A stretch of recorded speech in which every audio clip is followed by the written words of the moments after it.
Bonjour, bonjour à tous. J'espère que vous allez bien. Moi, je vais super bien. Votre impacteuse Maman au Canada, premier pays au monde vendeuse d'attiqués et de poissons fumés. Je viens comme ça vous parler de cette augmentation qui s'en vient. À compter du 1er janvier 2022, il y a une légère augmentation, je dirais de 3% environ, qui va s'ajouter sur les frais d'immigration. Donc, désormais, quand vous voulez, c'est-à-dire vous avez des frais à payer, il va falloir compter avec ça.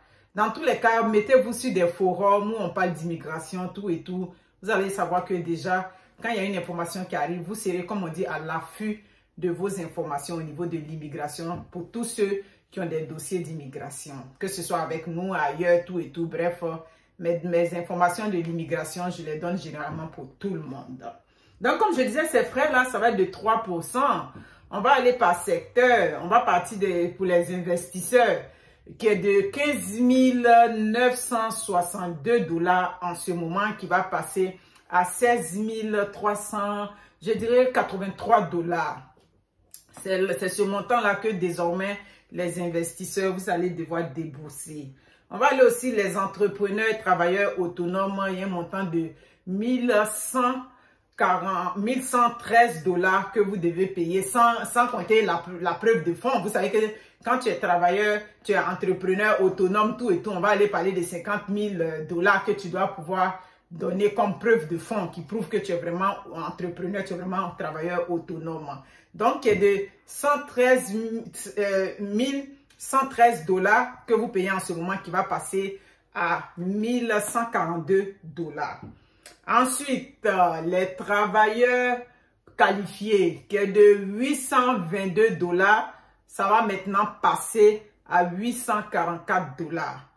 Maintenant, s'il y a quelqu'un à ajouter, je suppose que s'il y a un autre membre de la famille à ajouter, qui était de, je crois, 176 $ ou 166 $. Bon, si je me trompe, sauf erreur de ma part, vous pouvez toujours me contredire. Ça va maintenant passer à 181 $. Ça, c'est pour les travailleurs qualifiés.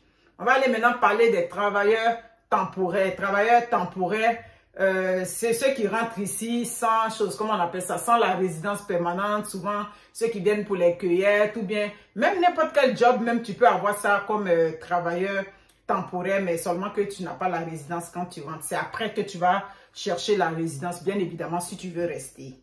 Donc ceux-là, leur employeur, par exemple, va devoir débourser, au départ pour le EIMT, il va débourser 205 $.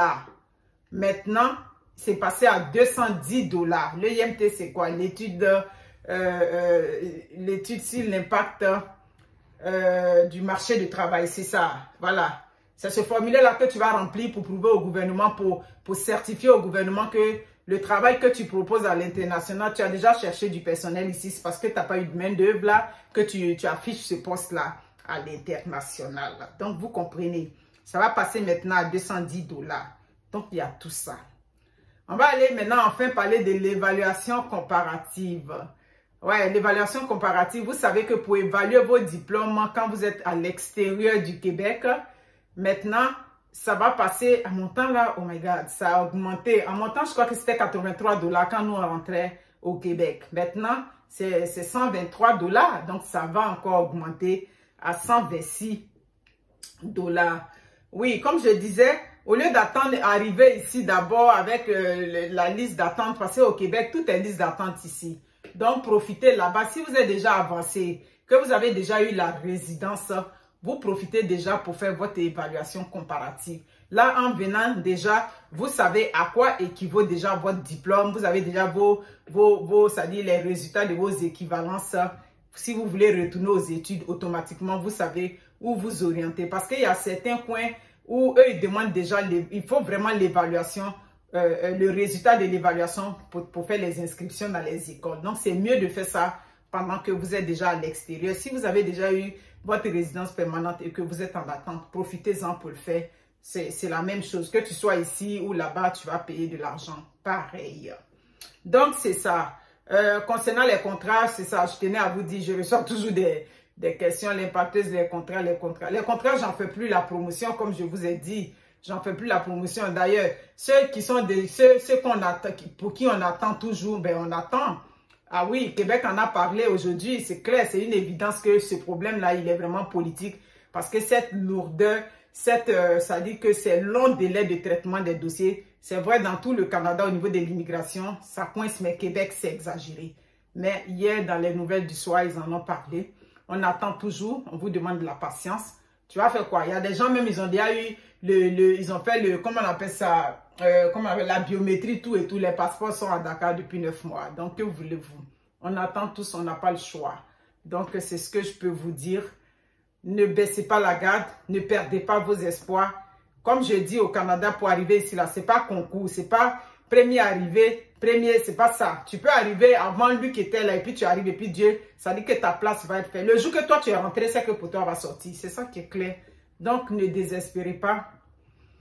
Ça dit, regardez toujours dans votre direction. Ne regardez pas à gauche, à droite. Voilà, fixez-vous l'objectif. Regardez tout droit. Ça dit, ce pourquoi vous êtes engagé dans ce projet-là. Concernant les procédures, M. Maradi, comme je vous le dis toujours, je ne cesse de le dire. info@commercialdesti.ca. Je reprends. info@commercialdesti.ca. C'est la firme d'immigration de M. Maradi, ici au Canada, qui fait toutes sortes de procédures, que ce soit au niveau du Québec, que ce soit l'entrée express, que ce soit étudiant étranger, il le fait. Donc, vous n'avez qu'à écrire à ce courriel que je vous ai donné. Dans un délai de 5 à 10 jours, ils vont vous répondre. J'ai une impactée récemment qui a rejoint M. Maradi. Elle a essayé de discuter avec lui. Comme je vous ai dit, c'est quelqu'un qui est open.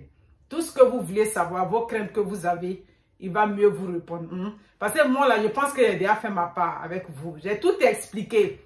C'est dans l'explication là même, là, quand on a voulu entacher ma réputation. Donc, maintenant qu'on a voulu entacher la réputation, là, j'ai dit, bon, ce qu'il y a à faire, désormais, il n'y a plus de publicité de contrat sur les réseaux sociaux. Quand ce qui est à l'immigration va être décanté, là, ceux qui sont déjà dans la banque de données, je vais les introduire discrètement dans le circuit là-bas. Et puis, c'est ça. Vous pouvez parler des contrats encore sur les réseaux sociaux. C'est que ce n'est pas maman qui m'a accouché. Donc, sur ce, prenez soin de vous. Le conteneur est rentré hier ici au Canada. On attend. Dès que le dédouanement est fait, je vais vous faire l'annonce avec la présentation des vivres. Sur ce, prenez soin de vous et puis ciao. Au revoir.